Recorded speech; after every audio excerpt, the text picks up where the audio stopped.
ആമ്പല്ലൂരിന്റെ പരിസര പ്രദേശമായ വെള്ളൂരിൽ മോഷ്ടാവിന്റെ അഴിഞ്ഞാട്ടം. വെള്ളൂരിൽ വീടുകളിലും കടകളിലും കള്ളന്മാർ കയറി. വെള്ളൂർ ഫെഡറൽ ബാങ്കിന്റെ പുറകുവശത്തുള്ള കിഴക്കേപ്പറമ്പിൽ ഗോപാലകൃഷ്ണന്റെ വീട്ടിൽ നിന്ന് 24,900 രൂപയും വെള്ളൂർ ജംഗ്ഷനിലുള്ള മണികണ്ഠൻ ഹോട്ടലിൽ നിന്ന് 5,000 രൂപയുമാണ് മോഷ്ടാവ് കവർന്നത്. രാവിലെ 4:30 കിഴക്കേപ്പറമ്പിൽ രവീന്ദ്രന്റെ വാതിലിൽ കള്ളന്മാർ മുട്ടുന്നത്. തുറക്കാത്തതിനാൽ തൊട്ടടുത്ത ഗോപാലകൃഷ്ണന്റെ വീട്ടിൽ അവർ എത്തി. വാതിൽ തുറന്നു കിടക്കുകയായിരുന്നു.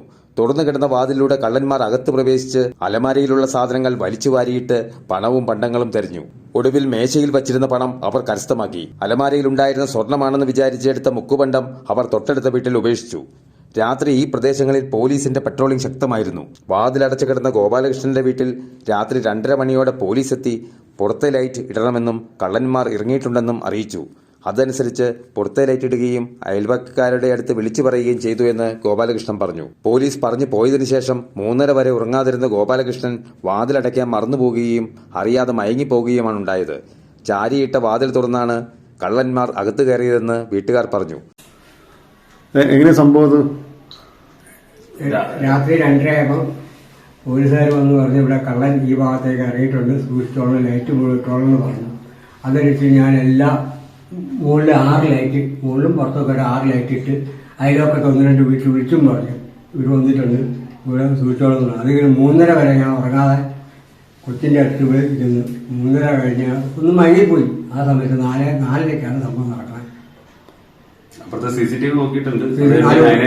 ഒരു ചെറുപ്പക്കാരനും ഒരു 10-40 വയസ്സുള്ള ഒരു വെള്ള ബെർമൂട മാത്രം ഇട്ടിട്ടുണ്ട്. ഇട്ടിട്ട് കയറി വന്നു. ഇതിന്റെ വേറെ എങ്ങും കയറിയതായിട്ട് പോലും നല്ല അകത്ത് കയറി 3 അലമാരയും തുറന്നു, മേശ തുറന്നു, മേശ തുറന്ന് പൈസ എടുത്തു. അപ്പുറത്തുനിന്ന് ഒരു ബുക്ക് കൊടുത്തു പോയി. നമുക്ക് എന്താ നഷ്ടപ്പെട്ടിട്ടുണ്ട്? 24,900 രൂപ. വേറെ എന്തെങ്കിലും പോയിട്ടുണ്ടോ? ഞങ്ങള് റെക്കോർഡുകളൊന്നും കാര്യമായിട്ട് നോക്കിയിട്ടില്ല. കാരണം അവര് തുടർന്നു പോകാൻ സാധ്യത. പേപ്പർ അമ്മയുടെ കുറച്ച് തയ്യൽ തൊഴിലാളികൾ കുറച്ച് പേപ്പറൊക്കെ ഉണ്ട്. ആ പേപ്പറും എല്ലാ സാധനവും എടുത്തിട്ട് വീടിന്റെ പുറകിൽ പോയി. വീടിന്റെ പുറകിലും കൂടെ അത് വെതറിയിട്ടേക്ക് വരുന്നു. പിന്നെ അമ്മയുടെ തന്നെയാന്ന് പറഞ്ഞു 2 മാലയും ഒരു ജിമിക്കിയുടെ ഇതും അത് എടുത്തോണ്ട് പോയി. അത് രാവിലെ ഞാൻ അങ്ങോട്ട് ഇറങ്ങുമ്പോൾ അപ്പുറത്തെ വീട്ടിൽ ആളില്ല. അവിടെ ചെന്ന് കഴിയുമ്പോഴത്തേക്ക് അവിടെ വഴിയിലിട്ടിരിക്കുന്നു. അതും റോഡ് ഗോൾഡായിരുന്നു. ഇരിക്കുമ്പോൾ അങ്ങനെ ശല്യങ്ങളുള്ള സ്ഥലമാണോ? കാട് പോലെ പുറകിൽ കിടക്കുക. പുറകിലെ റെയിൽവേ സ്റ്റേഷൻ ആർക്കും എപ്പോ വേണമെങ്കിൽ എപ്പോ വേണമെങ്കിൽ റെയിൽവേ സ്റ്റേഷനിലോട്ട് ചാടി. കോട്ടയത്ത് നിന്ന് വിരൽ അടയാള വിദഗ്ധരും K9 ഡോഗ് സ്ക്വാഡും എത്തിയിട്ടുണ്ട്. മോഷ്ടാവിന്റെ ദൃശ്യം CCTVയിൽ പതിഞ്ഞിട്ടുമുണ്ട്.